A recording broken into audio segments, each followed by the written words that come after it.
అందరికీ నమస్తే. Welcome to channel. ఇవాళ మనం 'బాహుబలి 2' సినిమాని ఎందుకు వేరే ఏ సినిమాలు కూడా రికార్డ్ బ్రేక్ చేయలేకపోతున్నాయో మాట్లాడుకుందాం. ఇవాళ హయ్యెస్ట్ రికార్డెడ్ మూవీ కింద 'దంగల్' ఉంది. 'Dangal' cinema 2000 crores plus collect చేసింది. కానీ అది నెంబర్ 1 కింద లేదు. ఎందుకంటే అది ఒక ఇండియాలో కాదు, జపాన్, చైనా ఇంకా చాలా కంట్రీస్లో కలెక్ట్ చేసింది, క్లబ్ చేసి 2000 crores అని చెప్తున్నారు. So according to the Indian collections ఖచ్చితంగా 'Baahubali 2' is the highest grosser movie in India all time.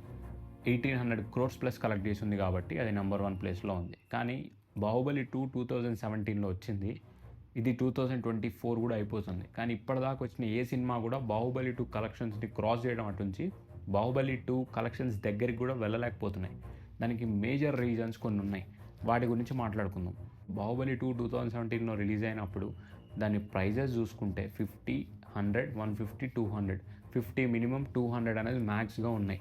కొన్ని చోట్ల 2500 కూడా అమ్ముడు పోయినాయి సినిమా రిలీజ్ అయినప్పుడు కొన్ని డేస్ వరకు. కానీ మినిమం రేట్ అయితే 50, మ్యాక్స్ రేట్ 200 కిందే ఉంది.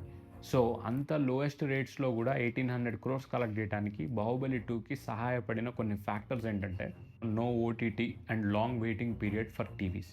అంటే అప్పట్లో ఓటీటీస్ ఏం లేవు కాబట్టి సినిమా థియేటర్లో మిస్ అయితే ఏ ఓటీటీలోకి రాదు, అలాంటి ఆలోచన లేదు కాబట్టి జనాలు ఖచ్చితంగా థియేటర్కి వెళ్ళి చూడాల్సిందే. అండ్ టీవీలో చూడాలి అంటే మినిమం 3 to 4 months వెయిట్ చేయాల్సి వస్తుంది.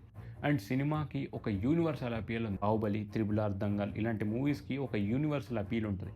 ఇలా యూనివర్సల్ అపీల్ ఉండడం వల్ల చిన్నపిల్లల దగ్గర నుంచి పెద్దవాళ్ళ వరకు అందరూ సినిమా చూడటానికి ఇష్టపడతారు. అందరికి చూడటానికి ఇంట్రెస్ట్ వస్తుంది. అంటే ఏ సర్టిఫికేట్ వచ్చిన సినిమాలు ఎక్కువ కలెక్ట్ చేయవా అని అంటారేమో, కానీ ఏ సర్టిఫికేట్ వచ్చిన సినిమాలు కూడా చాలా ఉన్నాయి ఎక్కువ కలెక్ట్ చేసినవి. కానీ 'బాహుబలి 2' రికార్డ్స్ని బ్రేక్ చేయాలంటే మాత్రం కొన్ని ఫ్యాక్టర్స్ అడ్డుపడతాయి. ఇప్పుడు అవి ఏంటంటే ఫస్ట్ టికెట్ ప్రైస్. ఇవాళ టికెట్ ప్రైస్ అనేది చాలా హైక్ నడుస్తుంది. మూవీ ఎప్పుడైనా సరే సినిమా థియేటర్ నుంచి వెళ్ళిపోయాక మినిమం 3 months తర్వాత ఓటీటీకి వస్తే ఓకే. కానీ ఇప్పుడు వితిన్ మంత్లో కొన్ని అయితే వితిన్ 20 daysలో కూడా ఓటీటీకి వస్తున్న మూవీస్ ఉన్నాయి. పెద్ద సినిమాలు కూడా వితిన్ 30 to 40 days మధ్యలోనే ఓటీటీకి వస్తున్నాయి. సో జనాలు థియేటర్లో మిస్ అయినా కూడా పెద్ద ఏం ఫీల్ అవ్వరు, ఎందుకంటే ఓటీటీలో ఎలాగో వస్తాయి కాబట్టి. ఒక ఫ్యామిలీలో 4 ఉంటే టికెట్ ప్రైస్ మినిమం 200 వేసుకుంటే 800లో సినిమా అయిపోద్ది. అదే ఇప్పుడు మినిమం ప్రైస్ 350, 400 వేసుకుంటే 1600 అవుతుంది. అంటే డబల్ ఆఫ్ ద కాస్ట్ అవుతుంది ఇక్కడ సినిమా చూడటానికి. సో ఒక ఫ్యామిలీ ఏమనుకుంటుందంటే సినిమా ఇంపార్టెంట్ అయితేనే, యూనివర్సల్ అపీల్ ఉంటేనే, అందరం వెళ్ళి చూడొచ్చు అనుకుంటేనే సినిమాకి వెళ్ళి చూస్తున్నారు తప్ప ఆ టికెట్ ప్రైస్ చూసి ఫస్ట్ సగం మంది వెనక్కి వచ్చేస్తున్నారు. మనం వరల్డ్ వైడ్గా వేరే హాలీవుడ్ మూవీస్ కలెక్షన్స్ కింద చూసుకుంటే మనది టాప్ 30, టాప్ 50, టాప్ 100 ప్లేస్లో కూడా ఉండదు.